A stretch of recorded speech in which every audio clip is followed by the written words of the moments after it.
Believe it or not, there are more issues than you think that unite both the left and the right, and taking on Wall Street greed happens to be one of them. I'm not so sure that the Republicans really are concerned about corporate greed, but whatever has happened here, we see this developing where you have Bernie Sanders and Elizabeth Warren and AOC.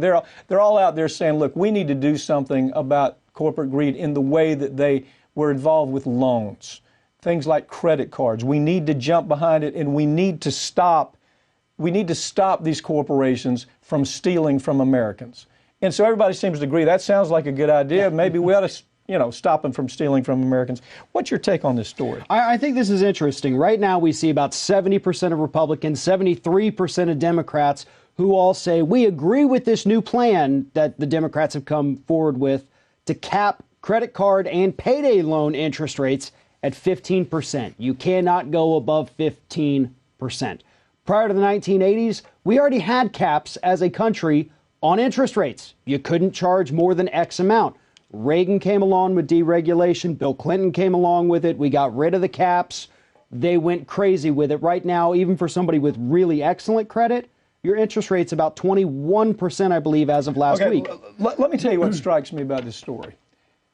Finally, the Democrats are talking about something important. They don't have this Schiff psycho, this guy that all he knows is conspiracy babble. All he knows is Trump hate. Maybe the Democrats finally understand that when you talk about important issues, you can bring in both sides. When you stop talking about conspiracy and hate Trump. Look, there's plenty of people who hate Trump. We're tired of hearing it. The conspiracy, the Russia conspiracy, come on, really? And so you're going, but you still have, what do they call him, pencil neck Schiff? So you still got this character out there, Schiff, talking about these issues. On the other side, you've got AOC, right? You got Elizabeth Warren, you got Bernie Sanders out trying to talk about real issues that maybe can help the Democrats win an election. Take it from there. They're out there talking about things that directly affect somebody's wallet, their personal bank account, whether it's Republican or Democrat or whatever it is in between. They're out there saying, listen, this isn't a partisan issue.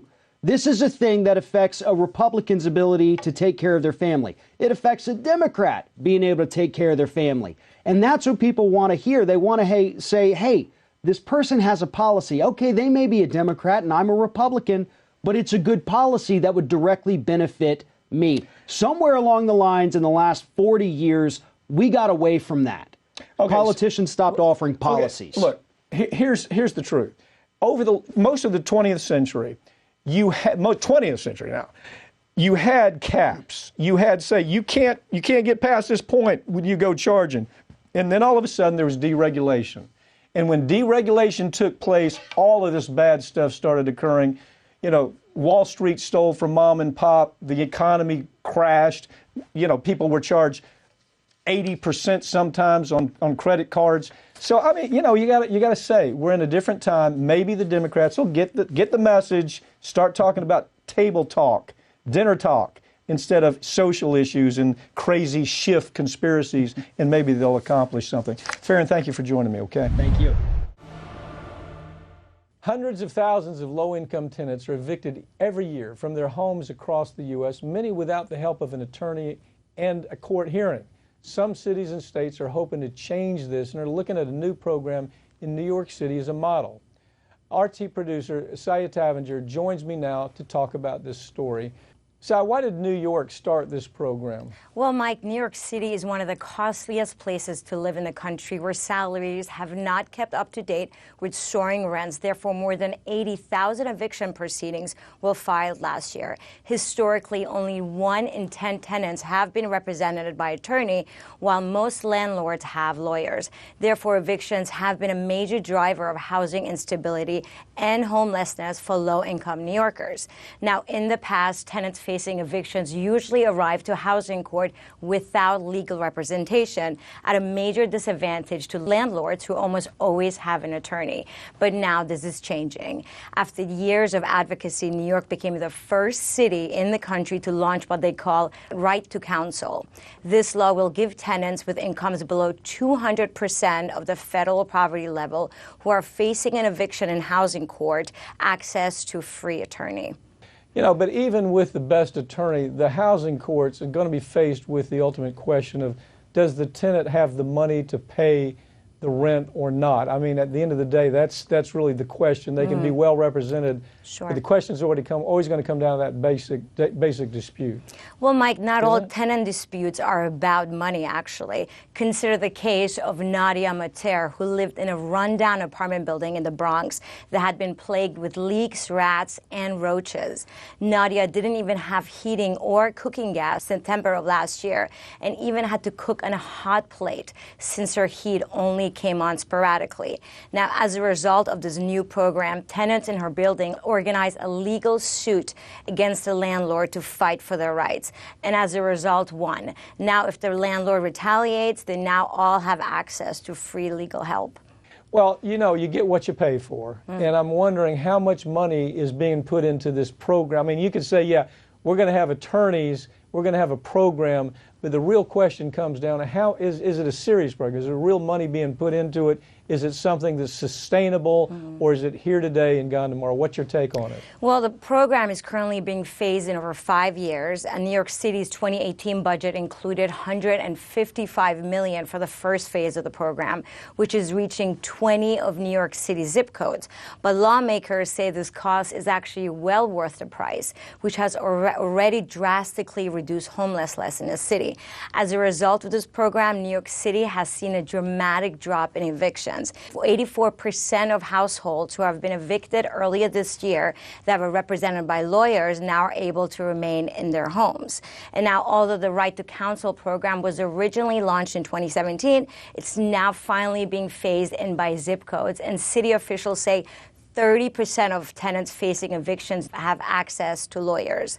And Mike, it's also worth noting that this program is not just for home evictions, but also helps tenants get home repairs that they need, and also helps to make sure that the rent that's being charged is a lawful rent, and to make sure that tenants are not being displaced from their apartments as a result of harassment. Yeah, well, it sounds creative, and I'm wondering, are there any other states that are following this idea that really sounds like it could work if it's properly financed? Yes, while New York obviously was the first city in the U.S. to pass the Right to Counsel program, now San Francisco and Newark, New Jersey have both adopted similar legislation, and both cities are actually poised to reach an even higher share of tenants than New York City. And now lawmakers in Massachusetts, Connecticut, and Minnesota are also now considering a statewide proposal to provide free attorneys to struggling renters. And although the program is currently only available to low-income tenant households who experience the highest rent burden and eviction, some states are also looking to provide this service to moderate income tenant households who are also experiencing housing instability and are also vulnerable to evictions. For example, in New York City, the moderate income is about $81,000 for a family of 3. Now, Mike, the majority of households in the moderate income category work in healthcare, education, social services, or retail, hospitality, and food service. And only actually 88% live in unregulated housing and don't receive any form of housing assistance, such as Section 8.